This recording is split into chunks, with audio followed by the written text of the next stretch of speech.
I kind of want to mess around a little bit more with Burn. I haven't played Burn in a while.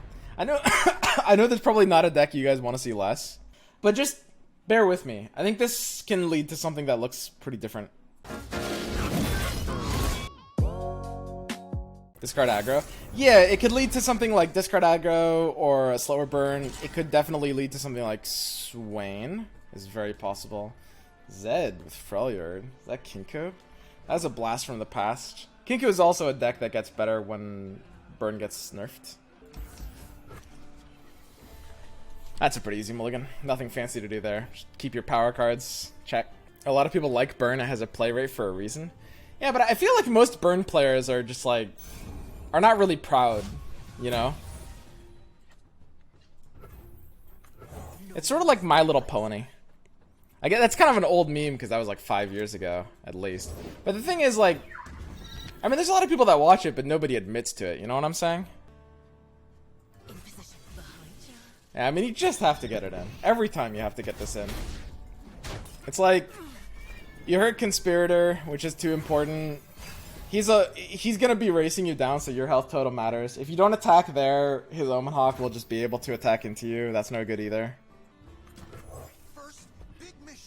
Mogwai's Mangro deck. It uses Jinx Draven discard with Burn, with Zevi's Fleeting to proc Jinx's level up. I don't think Jinx Draven discard is very good.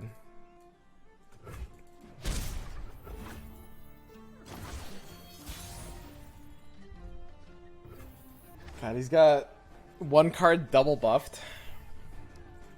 Man, this kind of sucks. I might have to open swing here. Just gonna put this here. Wow, that feels bad. I think I have to, though. I think I don't have a choice.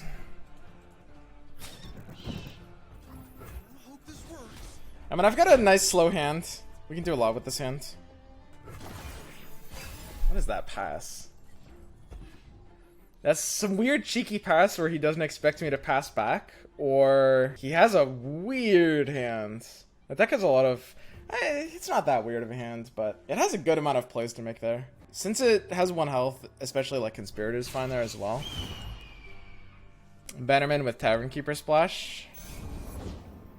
Yeah, it's not awful. You could do that. Wonder if I can kill this without going through the Zed. That would be quite the trick, huh? But I think I can't go for the Zed here. Or at least, I want to see what happens if I don't. Rope longer. Well, there's a lot to think about here. I should be talking through my thoughts a little bit more, but basically, so the principle of this deck is you really want to be devaluing certain opponent's cards. So we're putting him on a bit of a weird hand by the way he's playing. The deck runs 3 Elixir of Iron. I'm very scared of Elixir of Iron. You might go in for Mystic Shot to Zed, but I think it would be really, really bad into Elixir of Iron. Like, if he has Elixir of Iron, I lose the game. If I Mystic Shot to Zed, I think it's a positive chance he has Elixir of Iron. It's like 60 to 70 in that range. But if we devalue the Elixir of Iron by just sending all removal, or damage in this case, to face, and he doesn't have to deny for something like Decimate, I think there's a good chance we can actually race him down here. That doesn't scare me. And we're okay with a pretty weak blocker here. It's also very important that his deck doesn't have ways of countering me when I do something like this. Like this proactive play here with Noxian Fervor on Legion Grenadier, a normal deck could answer. There's a lot of ways they can counter that. His deck, it might have Will, or the Deny, which, you know, would be used on Decimate anyway. But his deck doesn't have great counters to this. Normally, you can't do Fervor first. You have to use this card more reactively. But against his deck, it's actually pretty safe, right? So yeah, I mean, there's... I guess it's worse when I don't talk about it, and sometimes it's kind of hard to talk and think at the same time, but... I mean, there's a lot to think about. I know that there's this general impression of, oh god, Burn is such a baby deck. My 4-year-old could win with Burn. And I mean, honestly, that is kind of true. Like, to play the game and win at a low level of play, you can be a very bad player. Like that, you'll win a ton of games. But that doesn't mean that you still don't have things to think about if you want to, like, maximize your win rate.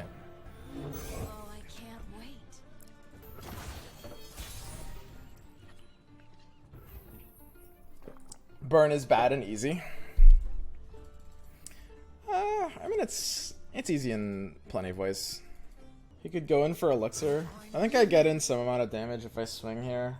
I can't develop into this attack, there's no way. I pretty much have to go in, hope he doesn't have Deny. Deny would slow down my clock too much. Like, if he can stop the Decimate from going through, there's no way I can get in this damage. And by the way, I think by the... if this was something like a tournament setting, I don't think it's mathematically correct to put him on Elixir. Like, even if I think there's a 70% chance he has Elixir, which is, like, pretty high. Higher than it about as high as it could reasonably be. Even if I think there's a 70% chance he has Elixir there, I think my odds are still better going for that 30%, because I don't really think we win by... Whoa. I think he expects me to have Transfusion. Better run. Backfired. Second Zed. Yeah, second Zed is pretty likely as well. Second Zed could even be like a fucking double buffed one, for all you know. So it's the Jeweled Protector on the buff. So now, you're thinking just in terms of accelerating your clock versus decelerating his. Our play here is very simple. We have to decimate when he's tapped under Deny. It's that easy. If he open attacks for 6, well, he kind of can't. He has developments to make. So, I mean, even if he did open attack, that wouldn't... I mean, that would just lock him out of the rest of his attack. Elusives never open attack, right? They're always just chilling. So we got the Decimate in under the Deny. Obviously, Deny is still going to be 2 or 3 health if he has it. Yeah, and the open attack doesn't really phase us here. I don't mind this. Imagine if you played Saboteur instead of Crimson. Maybe. I think his play might have ended up quite a bit different. Yeah, that's kind of surprising that he was thinking about open attacking there. That would have been kind of weird. Explosives primed. Yeah, I mean, it's very possible Saboteur over Crimson is just much better there. Because that's the one thing I think in this game that is very arguably correct. If he has Refuge, you lose. Yeah, I don't think we could beat a Refuge. Typically, these decks are not running Refuge, but in this meta environment... We haven't seen Kinko really being around for several patches. In this meta environment, I think it's very possible he's running Refuge. Yeah, that's fine. Okay, this guy's trolling. Timing is everything. So, I mean, we're on a draw, but a draw's a draw. It's fine.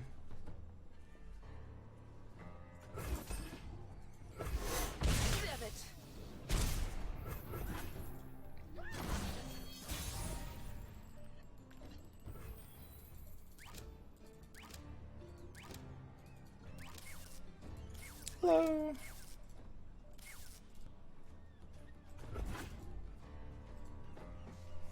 There's no reason to do anything weird.